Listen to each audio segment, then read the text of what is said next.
Hello, everyone. Welcome back to the Psychedelic Art Exchange's little YouTube channel. We usually make these videos to talk through some auction highlights, but today we wanted to do a little bit of a deeper dive into PAE history and talk through some stories we have behind pieces in our personal collection and focus a little bit on original art as well. We've got a great story that we want to share with you today. So let's get right to it. Yes, well, like, as Katie said, this is a chapter from PAE history where I got to meet one of my heroes and buy artwork from him, and it was one of the highlights. Yeah, I don't often get that opportunity. I've met all the artists over the years, introduced myself briefly, but I got to spend 2 afternoons with Jay Lynch before he died. And those of you who don't know who Jay Lynch is, well, he dipped into the poster world only a little bit. Mm-hmm. And so I have examples of that here. But really, where I first learned about Jay Lynch was through underground comics. I was a collector of underground comics before I ever got involved with these posters. It was irreverent, the illustrations. It had a whole take on the 60s culture, and it really it turned me on. From there, you know heavy metal magazine, and yeah, rock and roll was always my thing, but I never put the two together really until I went to San Francisco and walked Mm-hmm. into Ben Friedman's, and then that light went off. I was hunting for underground comics when I was doing that at the time. I used to drag your mother into these comic shops in Berkeley, and it was anyhow.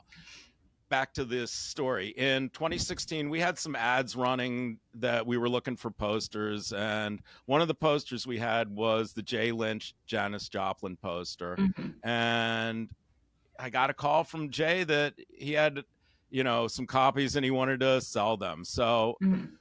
I come to find out he lived in a little town in upstate New York called Candor. Candor. At the Yep. time, Katie was attending Ithaca. And so I came up, visited at Ithaca, and then we went and visited Jay Lynch. Yep. And he sold me a bunch of posters and that I still have. Mm-hmm. And beyond that, I got to spend a day with him, and he was in this kind of dilapidated old house. He was, It was he really was interesting. I mean, it's fully in the middle of nowhere, about 20 minutes from where I went to school. And it was just like a very like unassuming place that, well, yeah, it was a little bit like strange and dilapidated. Yeah, he told me, he was getting stuff together for Ohio State University for an Mm-hmm. archive of his, and that he had some posters. And I ended up buying a bunch of posters from him and talking to him. Little did I understand at the time he was, diagnosed with terminal cancer and was trying to take care of his business. Had I known that, I would have, God, I probably, I would have done everything I could to buy everything he had. But anyhow, the story goes, Katie and I visited him. I spent an afternoon with him, and got to learn a little bit about his past and how deeply he was involved with the history of American illustration, humor Mm-hmm. illustration. He worked for Playboy, for Tops. He was involved with the Wacky Packs and Garbage Pail Kids and all Which is that. an early collection for you, yeah.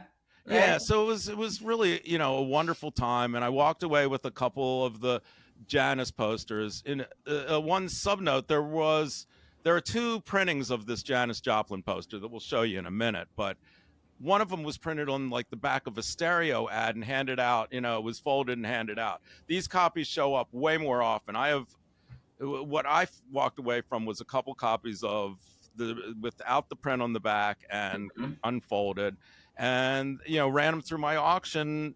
I guess several years ago, whenever that was, and so. And Jay had a bunch of other posters from the Chicago area, and I had him sign them.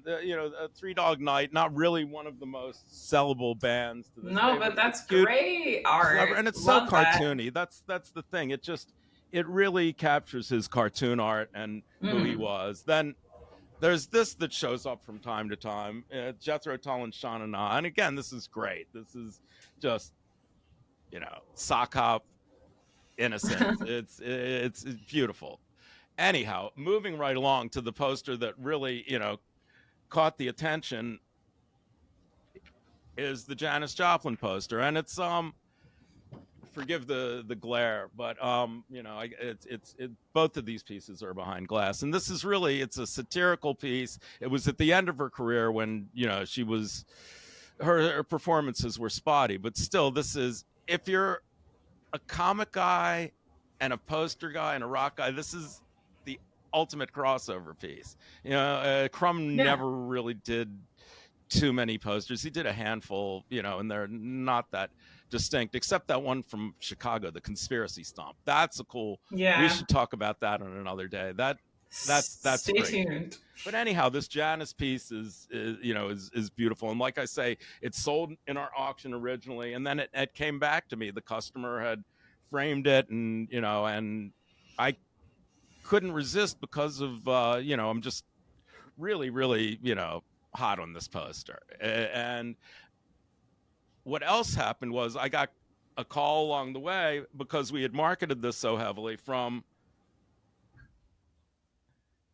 the owner of the original art. Now, original art in concert posters it does not come up for sale often. It's mostly traded privately. It really hasn't found its place in the market yet because of these private sales. When pieces do come up in public auctions, they do reasonably well, but not at the level that original art sells for in the straight comic world. Old Marvel pages and comic art goes for six figures. It's a big collectible, and concert poster art hasn't hit that yet, but I'm telling you, there are a lot less pieces than there are the posters. And it was the same thing in comic books. For a while, the art trailed behind the books, but then it jettisoned way beyond. I mean, because original art is original art. And so this is a piece that's very near and dear to me. It came through, it is for sale. If I get a proper offer, it's not anything that I'm listing publicly, but again, this is, any private, serious private inquiries will be considered. Anyhow, that's real and that's true, and we'll put contact information below this video if something like that appeals to you. Do you have any reflections on that day? I mean, it was you were in college, and it was this, this old dude that was. Yeah, I didn't understand, I don't think, but it was fascinating. He was very interesting. He was very quiet. He wasn't like really trying to talk a whole lot about himself or like what he did. I feel like you pressed him on a lot of things that he answered, but he wasn't like really interested so much in talking about himself. And I feel like, if I remember correctly, he wasn't like the hugest music guy either. Like, he wasn't like really interested in like music all that much. No, rock and roll wasn't his thing. He was more of a resource. He really understood the whole history of illustration art and comic art and humor. He was really deep and really brilliant and quiet. And I wish I had recorded the thing, because, memory being what it is, a lot of this is lost. But I have these pieces on like 10 years ago now, so that's pretty crazy. Again, it was really just a highlight because I got to hang with one of my art heroes, and so I'm glad we had the opportunity to take a break from the auction for a week. We really do want to develop this chat into a more substantial podcast or whatever, but commerce is what pays the bills. So anyhow, well, we would love to hear from you, to hear what you think and what you want to see from us in the future. Comments are always there for you. Don't hesitate. And if you have any original poster art, let's bring it to auction. Let's see how it does, or let's sell it privately. I'd love to even see or know about this, because it is one as opposed to however many were printed. Anyhow, thanks for tuning in. We are here for you. Thank you so much. I will put links to our current auctions below the videos. Also, we have 2 going right now. We always have auctions going on. So if that was ever a question, you know where to find us. Thank you so much. We'll be back soon.